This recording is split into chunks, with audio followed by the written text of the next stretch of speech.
I'm 81 years old now, and I've got something I need to get off my chest.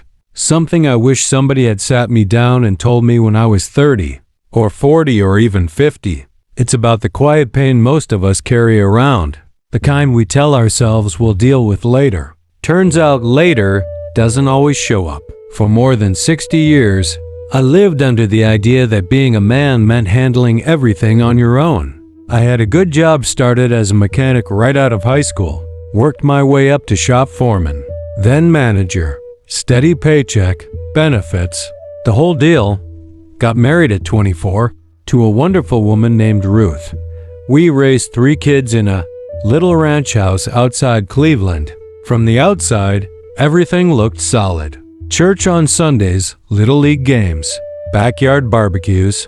I was the guy people came to when they needed advice or a hand fixing something. But inside there was always this low hum of unease, things I didn't talk about. My dad was a drinker, never violent, but gone a lot. When he was home, you walked on eggshells. Mom worked 2 jobs to keep the lights on. I learned early that feelings were something you kept to yourself. You fixed problems, you didn't complain about them. So that's what I did.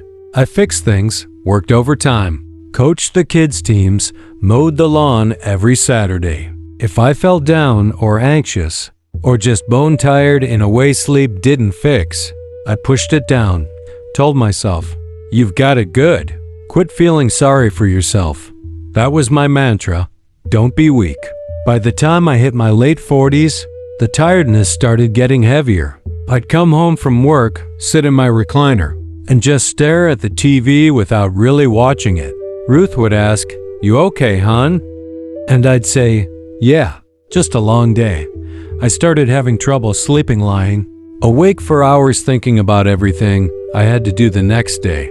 Some nights I'd get up and pace the kitchen at 3 a.m. I gained weight, lost interest in things I used to enjoy. Fishing with my brother? Too much effort. Weekends at the lake? I'd find excuses. I told myself it was just middle age. Everyone feels this way sometimes, right? Then in my mid-50s, things got worse. I started snapping at the kids for no reason. Little things irritated me, the way someone chewed their food. Traffic, a coworker's laugh. I'd feel this tightness in my chest, like I couldn't get a full breath. Went to the doctor thinking it was my heart. He ran tests, said everything looked fine physically, suggested maybe I was stressed. I laughed it off. Stressed? I could handle stress. When I turned 58, it finally broke me. I remember the day clearly. It was a Tuesday in November, cold and gray. I'd been at the shop since 6 that morning, around 8 that night. I was driving home on the interstate. Out of nowhere, this wave of despair hit me so hard I had to pull over. I sat on the side of the road with my hazards on, crying like I hadn't since I was a kid. Couldn't stop, my hands were shaking. I felt completely empty, like everything I'd built my life on didn't matter anymore. Ruth found me there an hour later. She'd gotten worried when I didn't come home. She drove me to the emergency room. They admitted me to the psych ward for observation. The doctor who evaluated me said I was experiencing a major depressive episode with severe anxiety. He used the term nervous breakdown, though I guess they don't say that much anymore.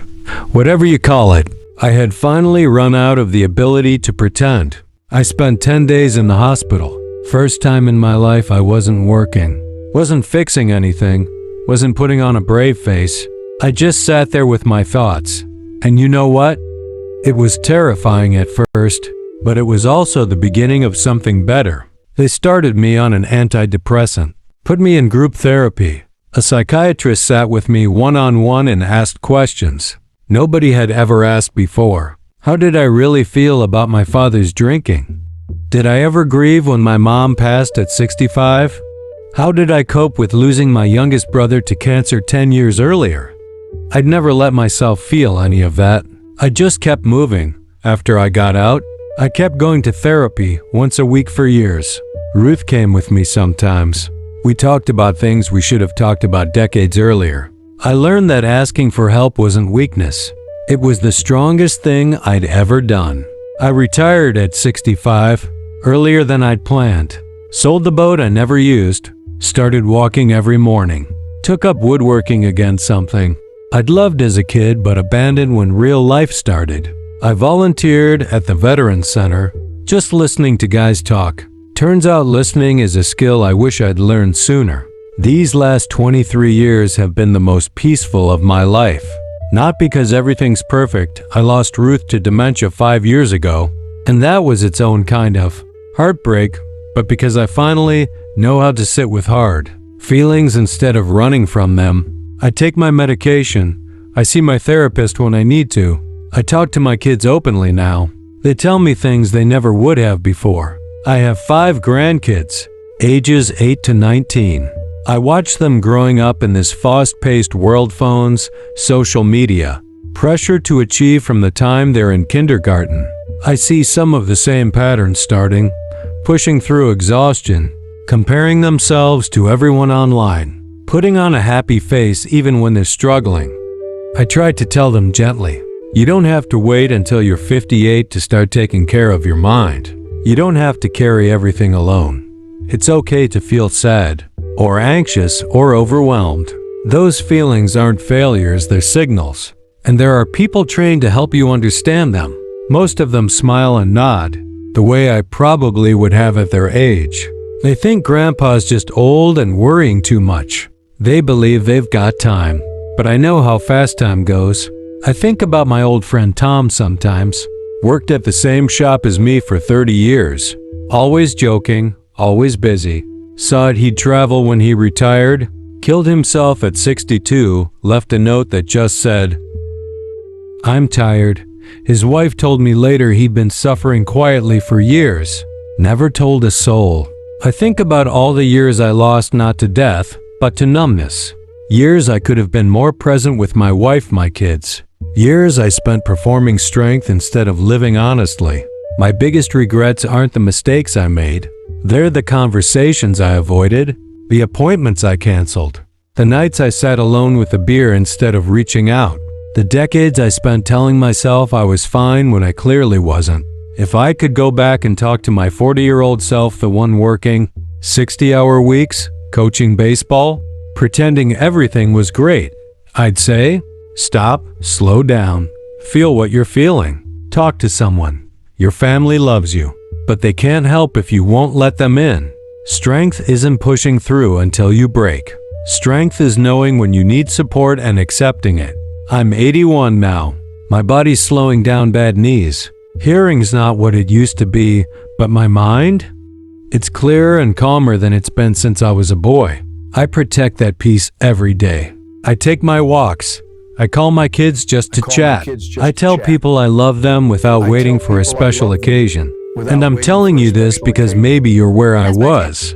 Maybe you're telling yourself you'll deal with it later. Maybe you're exhausted but pushing through because that's what responsible people do. Please don't wait for a breakdown to prove you're human. Start small. Talk to someone you trust. See a doctor. Find a therapist.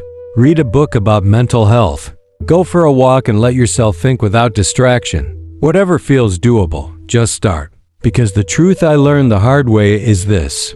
Your mind doesn't wait for a convenient time to heal. It either gets tended to along the way, or it forces the issue when you least expect it. You've still got time. Today is a good day to begin. Thank you for listening to